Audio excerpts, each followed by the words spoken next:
Selamat pagi. Pagi ini kami dari Gensi Pro akan menyelenggarakan acara Open Plan yang kedua di Gedung Isti Kubang. Ini mengenai bimbingan dan pelatihan mengenai inkubasi startup Inteklim yang ada di Jogja. Apa yang dimaksud dengan startup Inteklim? Startup Inteklim ini berdiri dari satu kepedulian terhadap pengelolaan limbah sampah. Jadi startup Inteklim sesuai dengan namanya, yaitu inovasi teknologi limbah. Ini berkecimpung atau lebih memfokuskan kepada dunia pengelolaan limbah sampah, baik sampah padat maupun sampah cair. Apa tujuan utama bisnis startup Inteklim? Tujuan utama dari bisnis startup Inteklim ini sebenarnya berawal dari respon terhadap isu pengelolaan limbah sampah yang ada di Indonesia. Tapi lebih tepatnya ketika kami berkunjung di Jogja pertama kali, kami melihat bahwa di sana TPA Piungan itu sudah mulai ditutup. Nah, dengan adanya isu tersebut, kemudian kami berpikir untuk mencoba bekerja sama dengan beberapa orang yang memang memiliki rekam jejak yang sangat panjang di bidang dunia pengelolaan limbah sampah padat dan cair. Dan dari situ kami kemudian mencoba untuk mengintegrasikan inovasi teknologi yang mereka miliki dan kemudian SDM yang memang berkompeten di bidangnya, serta investasi yang nantinya bisa digunakan untuk mengembangkan bisnis Inteklim. Informasi apa saja yang harus dimiliki dalam startup Inteklim?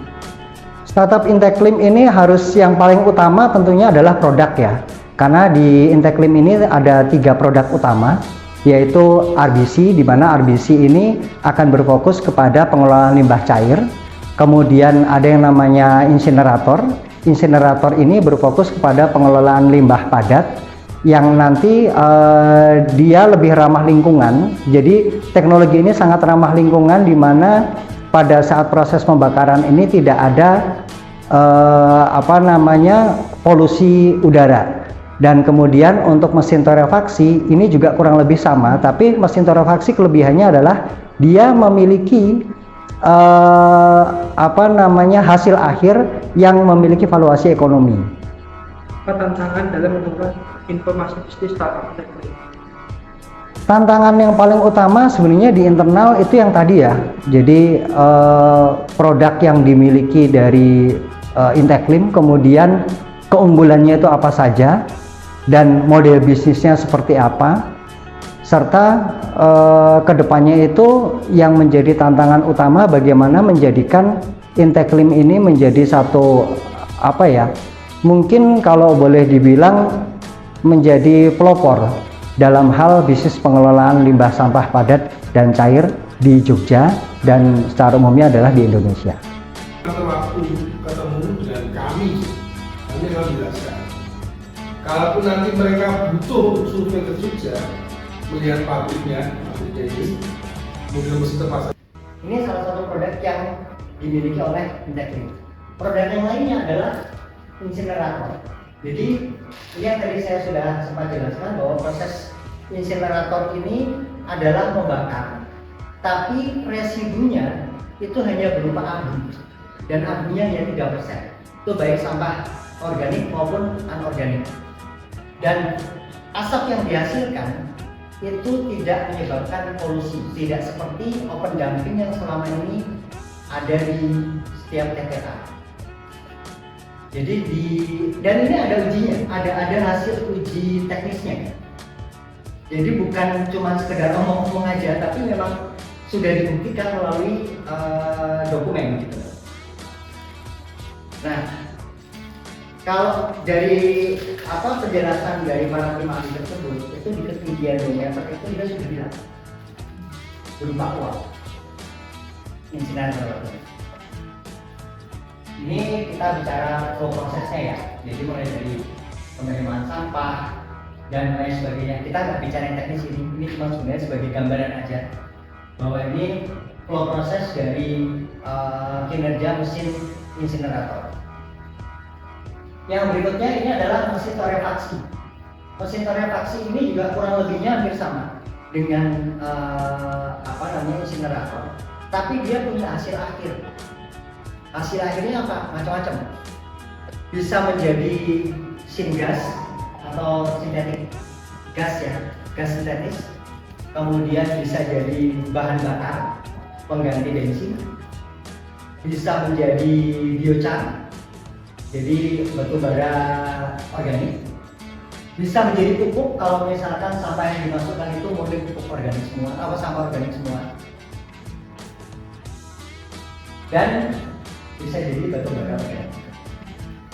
Ini hasil akhir dari mesin rarefaksi yang dimiliki oleh Inteklim.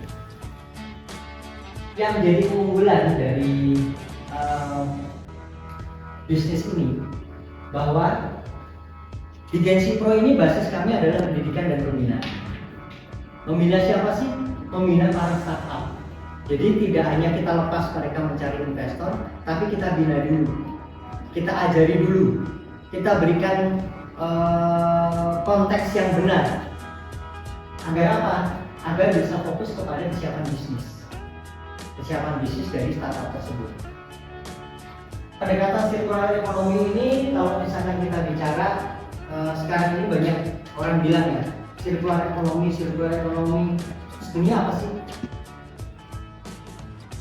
Kalau kita bicara sirkular ekonomi, berarti kan satu proses di mana proses ini terus berkelanjutan. Dia muter di situ.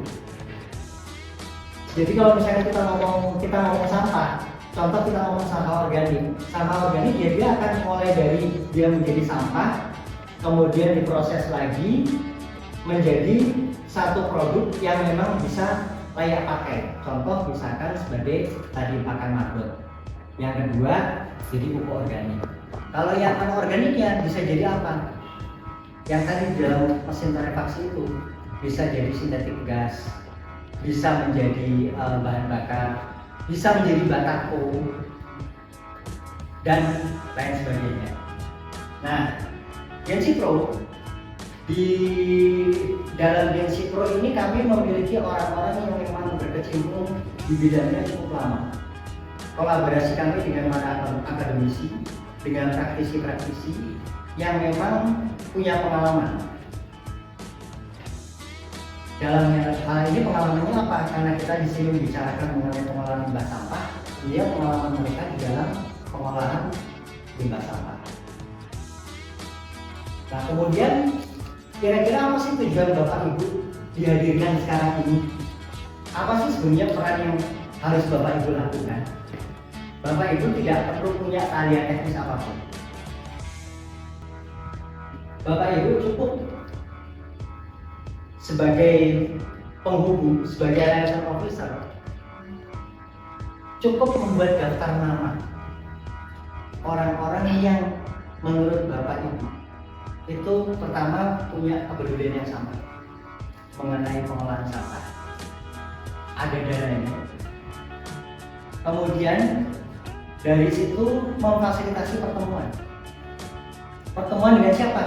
Pertemuan antara Gensi Pro dengan orang yang Bapak Ibu kenal.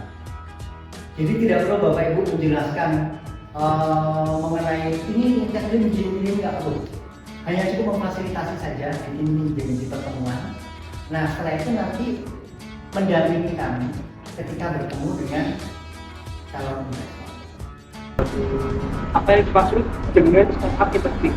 Ya, jadi startup Inteklim kita fokusnya mungkin ke startupnya ya. Jadi kalau kita bicara startup itu adalah perusahaan rintisan dengan ciri khas adanya teknologi yang akan membuat perusahaan itu berkembang jauh lebih cepat. Mengapa teknologi informasi penting untuk startup Inteklim? Peran teknologi informasi untuk sebuah perusahaan startup itu kita bisa melihat yang pertama dari sisi pertumbuhan yang sangat cepat. Kenapa? Karena dengan adanya teknologi maka kita bisa shipping atau bisa membuat layanan itu jauh lebih cepat daripada kita harus mengerjakannya secara manual. Kemudian yang kedua adalah dari sisi skalabilitas.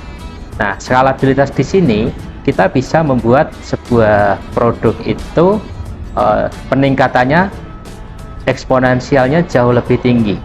yang seharusnya dikerjakan oleh 5 orang, maka dengan adanya teknologi cukup dengan 2 orang saja. Apa peran AI dalam startup Interclaim? Saat ini tren AI berkembang dengan begitu pesat. Di dalam startup Interclaim, dengan adanya AI, maka yang pertama kita bisa melakukan automasi untuk layanan. Kemudian yang kedua, dengan adanya AI, maka kita bisa melakukan yang namanya personalisasi. Apa sih personalisasi itu? Yaitu di mana setiap konsumen atau setiap pengguna layanan itu bisa ditreatment berbeda berdasarkan histori dari si klien tersebut. Kemudian yang berikutnya adalah analisis prediktif berbasis data. Dengan adanya AI, maka kita bisa memprediksikan tren yang ke depan itu akan seperti apa. Apa tantangan dalam penerapan teknologi informasi pada startup? Dengan adanya AI sekarang ini, maka yang menjadi tantangan bagi sebuah startup itu adalah ancaman cyber, privasi data, kemudian dari sisi keamanan data. Nah, apa yang harus kemudian dilakukan? Maka peran sisi peningkatan keamanan untuk sistem informasi yang dikembangkan itu menjadi sangat penting. Kemudian tantangan yang kedua itu adalah technical debt. Jadi hutang teknologi. Karena adanya startup itu harus deliver lebih cepat. Kadang-kadang teknologi yang digunakan itu ke depan untuk eskalasinya itu jauh lebih sulit. Sehingga untuk memitigasi hal itu di awal itu harus yang lebih lama itu adalah di bagian perencanaannya harus detail dan harus matang.